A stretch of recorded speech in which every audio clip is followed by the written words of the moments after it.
Qoqqobbiin Ameerikaan Itoophiyaa irraa keettee walqabatee muummichi ministeeraa xalayaa banaa pirezidaantii Ameerikaa Joo Baayidaniif barreessee jira. Xalayaan kun maal jedha? Sababbiin Ameerikaan Itoophiyaa irratti bifa haaraan qoqqobbii keetteef maali? Qoqqobbiin Baayidan mallatteesse kun maal fa'aa irratti xiyyeeffata? Miidhaan inni biyyarraan gahuu danda'u mootu maali? Itti gaafatamaan damee quunnamtii bulchiinsa mootummaa naannoo Oromiyaa obbo Taayyee Danda'aa kitaaba seer luga afaan Oromoo jedhu eebbisiisee jira. Qabiyyeen kitaabichaa maal fakkaata? Eebba kitaabaa kana irratti eenyu faatu argame? Ergaa akkamii fa'aa dabarsan? Ajajaan waraana bilisummaa Oromoo zoonii kibbaa duraanii Jaal Gollichi Dhengee akkamiin gama biyyaatti deebi'an? Isa kana mootummaan akkamitti simate? Deebiin woboon kenne hoo maalidha? Akkamitti daawwattoota Oromiyaa 11 kun hara galfiidha.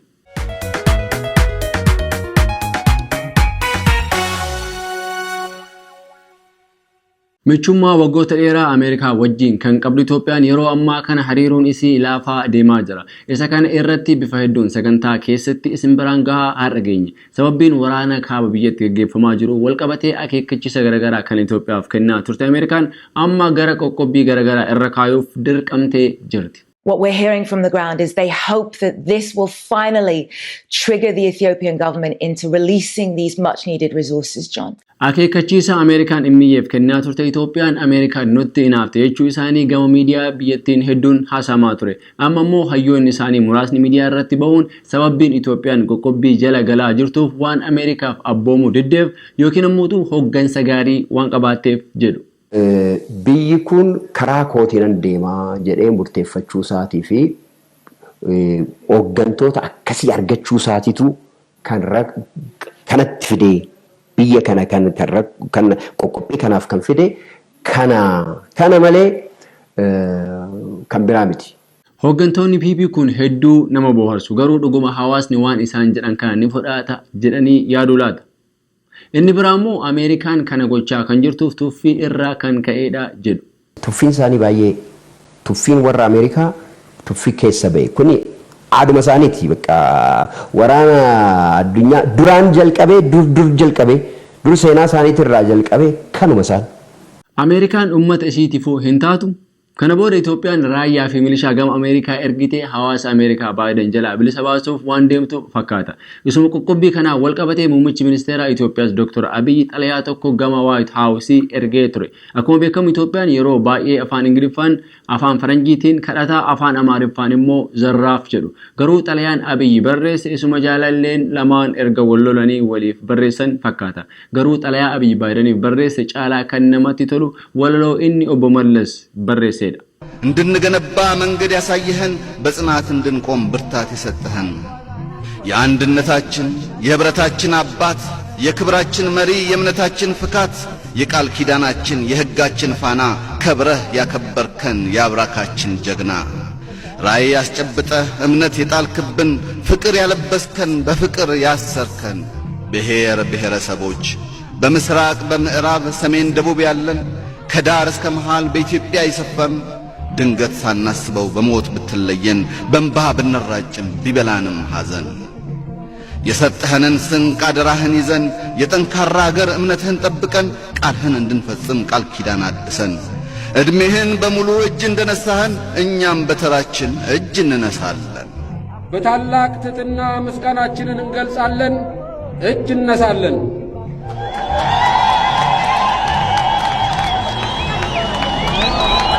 እጅ እንነሳለን።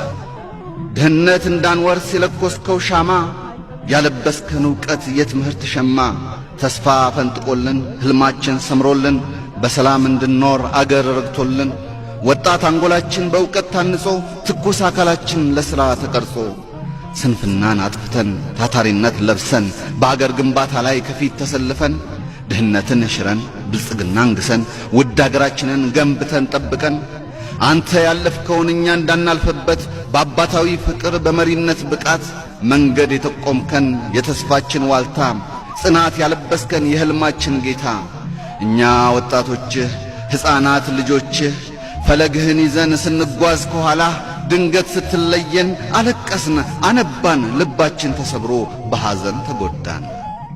Ameerikaan waan qabde gadi dhiisuu hin beektu. PP'n immoo kana hubachuu dhabdee cinqamaa jirti. Inni biroo immoo waa'ee gorsaa muummicha ministeeraa obbo Daani'el Kibret. Akkuma beekamu Daani'el Kibret haasaa diigumsaa fi jibbiinsaa gochuudhaan kan inni beekamu. Keessattuu Oromoo fi hordoftoota amantii Ortodoksii Oromoo irratti summii hedduu facaasaa har'a ga'e. Dhiyeenya kana immoo waa'ee Tigraay wal qabatee haasaa hamaa tokko taasisee ture. ከዚህ በኋላ እነሱን የመሰለ ሰው እንዳይፈጠር መደረግ አለበት። በምንም መልኩ እንደምታውቁት ሰይጣን ከወደቀ በኋላ ሰይጣን የሚመስል ሌላ አልተፈጠረም። ከሰይጣን የመጨረሻው ሆኖ ነው የቀረው። እነሱም የመጨረሻው ሆኖ መቅረት አለባቸው።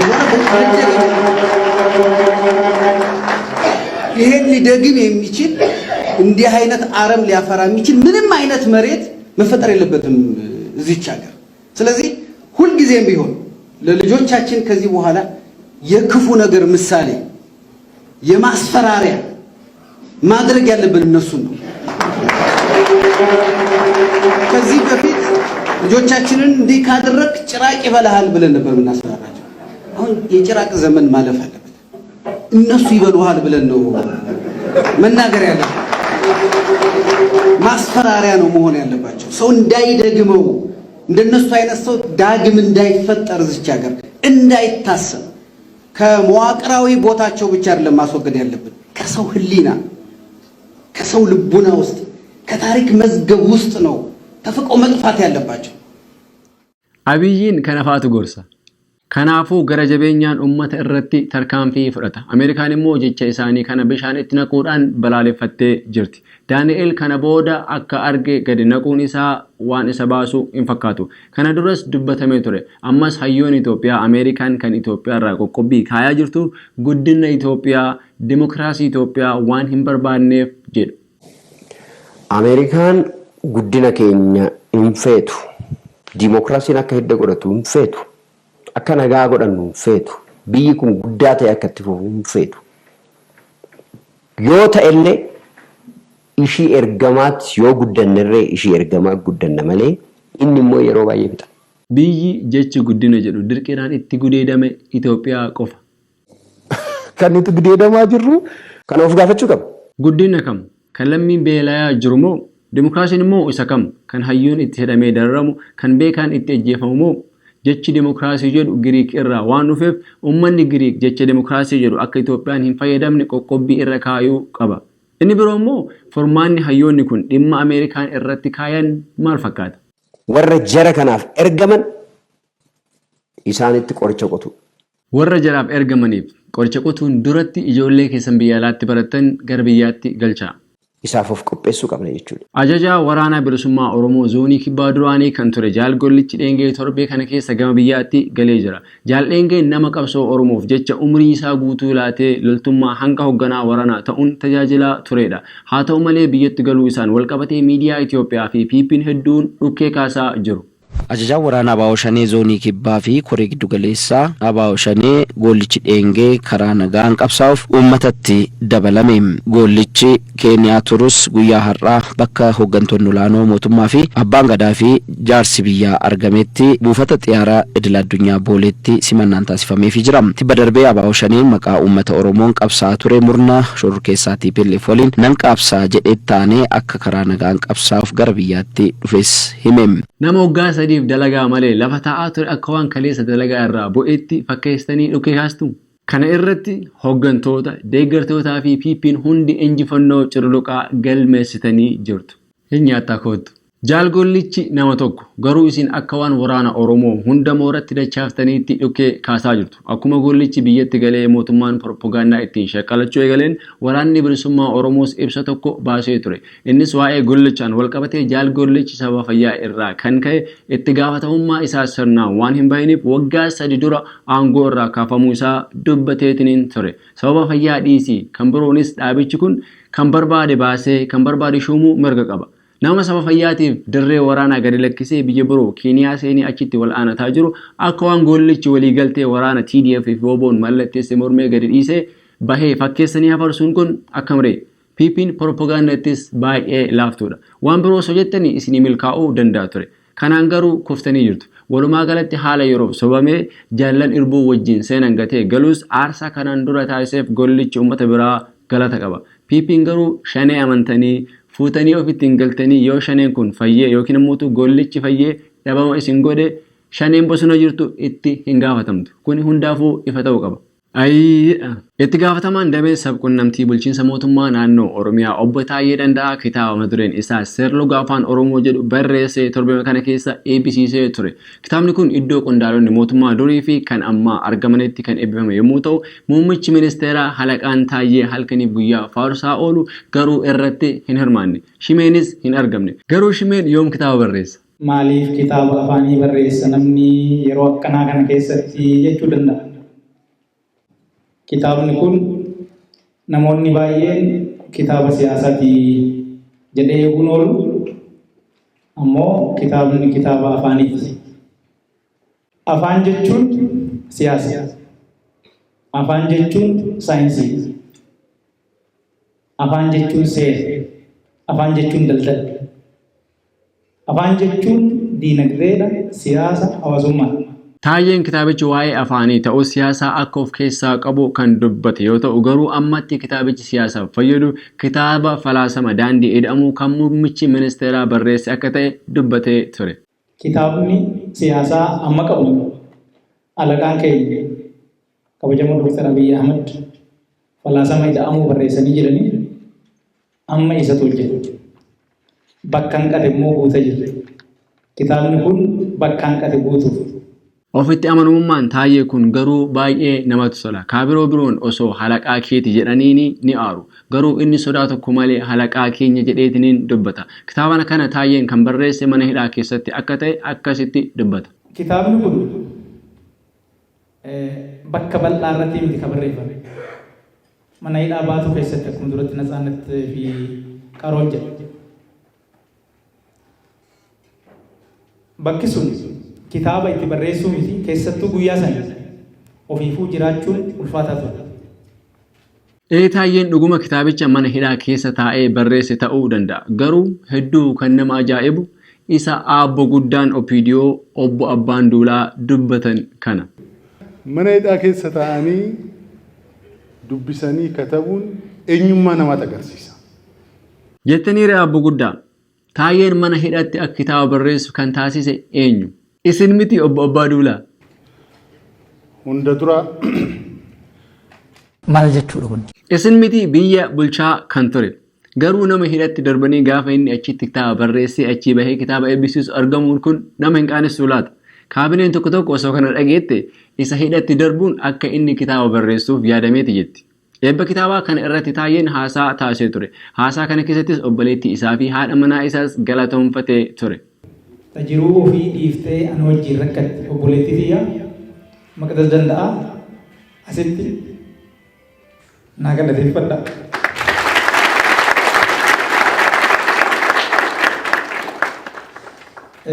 Kabiraa haadha warraa keenya yeroo na qabbaneessitee yeroo laafa na jabeessitee isiidhaafis Sintaayyoo Alamaayyoo galata galchuu hin barbaadu.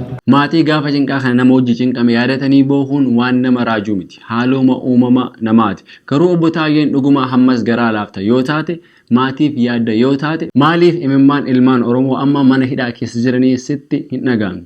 Maaf bohichi Oromoo Jawaar sitti hin mul'anne? Akkasuma ijoollee Hamzaa Booranaa ilmaan obbo Baqqalee Garbaa fi imimmaan ijoollee Oromoo abbaa malee ta'anii maafsi hin cinqine? Dhugaadha addarummaadhaan kan gaafa ati hidhamte si wajjin cinqamaa ture maatii keeti. Garuu Jawaar faatis akka ati hiikamtuuf sagalee siif ta'aa turan. Ati immoo sagalee isaanii ukkaamsuu filatte. Kanaafuu imimmaan kee kun dhugaa hin fakkaatu. Gama kitaabichaatti yoo deebinu gaafa eebbaa kana keessummoota hedduutu argamee haasaa taasise. Isaan keessaa tokko obbo Abbaa Duulaati. Abbaan Duulaa kitaabicha kana ibsuuf hedduu cinqamaa ture. Humna kiyyaa ol jedha. Obbo Taayyee fidee honaa kennu Taayeetan dubbisa. Sirriitti natti nimni yoonatti kennu waan biraa taasisaa turre waan tureef. Imeeliidhaan na erge soft copy. Soft copy isaa taa'ee yoon dubbisu kitaaba nan yaadee fi kitaabichi yoonni jedhu adda adda. Fixee tanan deebisee itti bilbilee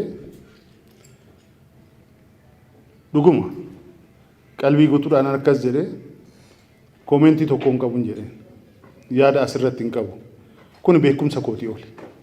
Garuu qaamaa fi umriinis isintu caalamiti obbo. Inni kun homaa miti. Haasaa abbaan duulaa sagantaa kana irratti taasise kan hedduu nama kolfisiisanidha. Namas ajaa'ibu.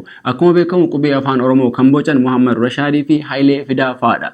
Gadi bu'ee kan hawaasa barsiise immoo adda bilisummaa Oromooti. Opiidiyoon bara uumama isii qubee afaan Amaaraan barreessaa turte. Kanaafuu isaaniif afaan wal hin beekan ture. Mudannoo abbaa duulaa kana haa daawwannu.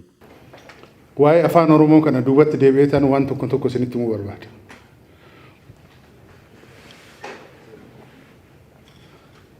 Bara 83 yeroo duraatiif uummanni guddaan Oromoo bakka walitti qabametti magaala Gimbii gubbaarra makiinaa gubbaarra dhaabbadhee tanan maayikiraafoonii harkaan qabatan kana qabadhee uummataaf haasaa godha. Natti kolfu maaliif akkanatti kolfan hin beeku. Akka fixee gadi bu'eenan waltajjii irratti afaan Oromootiin haasa'uun tan dura waan ta'eef baay'ee gammadanii jiru. Afaan kootitti immoo hin kolfu. Maaliif akka kolfan hin beeku. Ergan bu'ee boodan jaarsoleetti hiikee maaliif natti kofaltu jedheen. Ati ilma Arsiitii naan jedhan. Na'ee tanan bakkan itti dhaladhe yaaduu calqabe. Dhugumanne maal jechuudha jedhe. Nu haa baraaru. Imimmaan fufurdaa kijiba nama guddaa irraa nu haa baraaru. Dhuguma Oromoota Wallaggaatu Loqoda Arsii hin dhageenye moo abbaa duulaatu afaan biraa dubbataa ture? Moo Opiidiyoon Tigraayitti uumamtee waan dhufteef afaan Tigreetii fi afaan Oromoo wal keessa maktee haasaa turte. Namni natti kolfaa ture jedhu uummanni Loqoda isaa osoo hin taane siyaasa Opiidiyootti akka kolfaa ture abbaan duulaa kan beeke hin fakkaatu. Isa kana qofaa miti kan hedduu namatti tolu isa kana. Bulee horaa gee. Bulee horaa honga'u jaarsolee Gujii Booranaa walitti qabnee toliin haasa'uu jalqabne. Anis afaan Oromoo tanaasaa isaanis afaan Oromoo taasa'u ol dhaga'uu hin dandeenye. Hin dandeenye. Achi nama nuu hiiku barbaanne. Namni tokko gidduu taa'ee afaan keenya lamaan nuu hiike. Garuu kan uummanni beeku gaafa Tigreen uummata Oromoodhaa qabdeetiniin tumaa turte afaan hiikaa fi kan ture Opiidiyoo ta'uu isaati. Kan gidduu taa'ee afaan Arsii gama afaan Booranaatti hiiku, afaan Booranaa gama Arsiitti hiiku kun kami? Shawaa, Harargee, Gujii moo Jimmatu gidduu taa'ee afaan hiikaa ture? Wallagga jechuun Wallaggi afaan Arsii abbaa duulaa wallaalee itti kolfaa ture. Moo nama haadhaan Arsii abbaan Booranaa kan afaan lachuu beekuutu gidduu taa'ee hiikaa fi ture. Jarri hiibbi kun waa aarsanii waltajjii koru laata. Oromiyaan bal'oodha. Akkuma bal'ina dachee isiitiin, akkuma baay'ina uummata isiitiin naannootti loqoda garaagaraa qabu. Garuu afaan isaanii tokko. Abbaan duulaa immoo akkuma hangaasaa tokko wal adda jechuu barbaada. Dubbiin abbaa duulaa jedhu kun osoo dhugaa taate addi bilisummaa Oromoo akkamitti Oromiyaa guutuu naanna'anii uummata kakaasaa turan. Silaa osoo dubbiin abbaa duulaa kun dhugaa taate Jaalnadii Gammadaa Arsitti dhalatee akkamitti Harargeetti waraana leenjisee eebbisiisaa ture. Yeroo dheeraaf dabarsaa ture keessaa inni guddaan tokko bilisummaadhaan waqtii inni jiraachaa ture sirna caffee, sirna gadaa, kan sirna dagaaginaa, kan sirna walqixxummaa tureen kan inni itti bulaa ture jechuudha. Osoo dubbiin abbaa duulaa dhugaa taatee Alamuu Qixxeessaa Shawaa ta'ee Arsii deemee haasaa taasisee harki hirruktamuuf ture. Akkuma Gimbitti abbaa duulaatti kolfame isattis kolfama malee.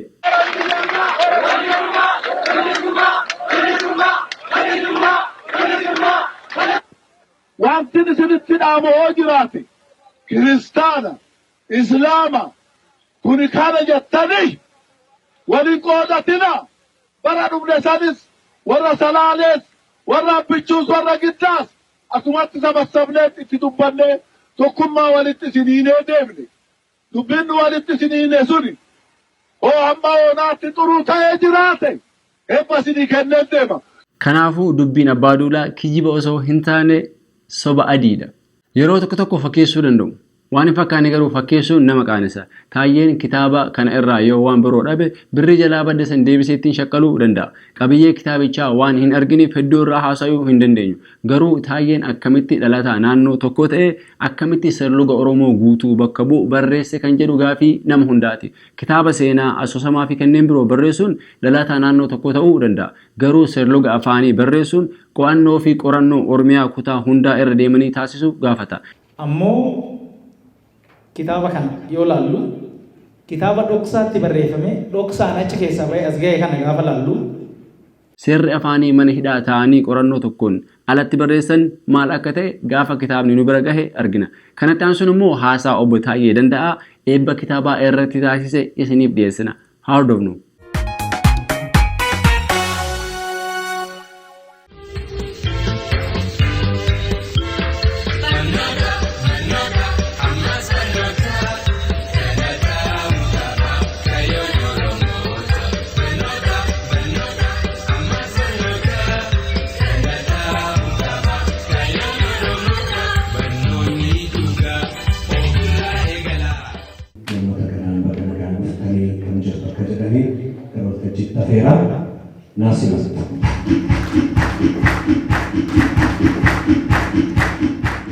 Tole hundi keessanuu baga nagaan dhuftanii kabajamoo obbo Abbaa Duulaa Gammadaa abbaa nama maraa abbaa herregaa abbaa koo ammas irra deebi'uun obbo Abbaa Duulaa baga nagaan dhuftan jechuun hin barbaada. Akkasuma haadha warraa koo isinis baga nagaan dhufte jechuun barbaada. Hambiraa obboleettii koos baga nagaan dhufte jechuun hin barbaada. Akkasuma waliigala kabajamtoota hirmaattota sagantaa kanaa hundi keessanuu baga nagaan dhuftan isiniin jechuu barbaada. Har'a akkuma beekamu kitaaba eebbifna. Kitaaba eebbifnu kana namoonni baay'een kitaabni kun kitaaba siyaasaa ta'uun ooluu jedhanii eegaa turuun beekamaadha. Haa ta'u malee kitaabni kun kitaaba siyaasaa miti. Kitaaba siyaasaa alaqaan keenya tokko osoo hin ta'in kitaaba lama barreessanii jiru waan ta'eef dhaqanii isa dubbisuu fi isa bitachuun hin danda'amaa jechuudha. Hambiraa namoonni baay'een kitaabni har'a eebbifamuuf deemu kun mata dureen isaa maal jechuudha ta'uun ooluu jedhanii shakkiidhaan eegaa turuunis dhaga'amaatiin jira. Haa ta'u malee mata dureen kitaaba kanaas maal jechuu isa jedhu miti. Garuu namoonni akkanatti yaadaa kitaaba kana akkanatti tilmaamaa turan kun immoo gaaffiin isaan gaafannu yoo jiraate kana jechuun maal jechuudha isa jedhu.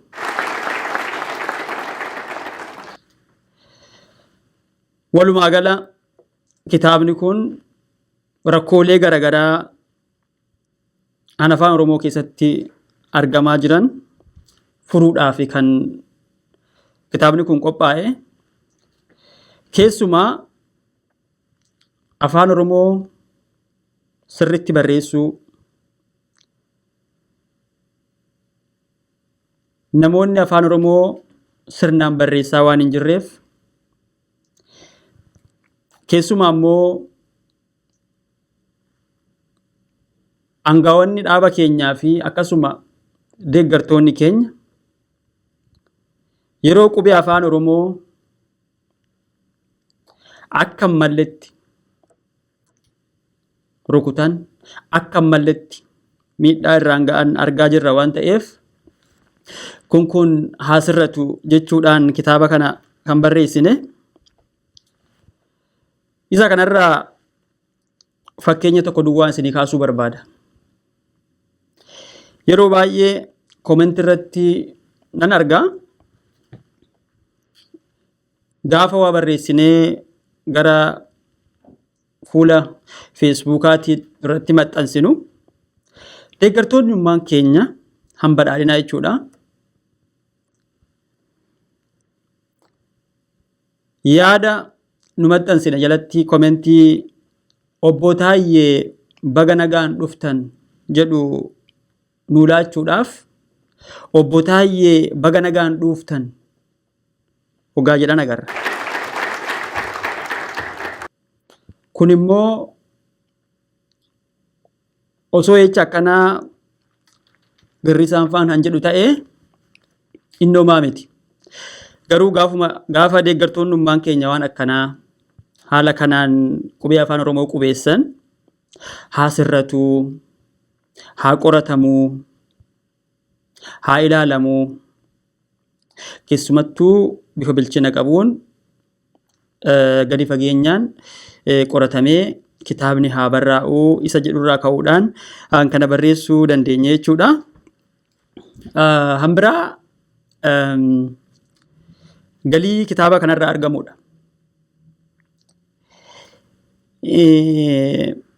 Galiin kitaaba kanarraa argamu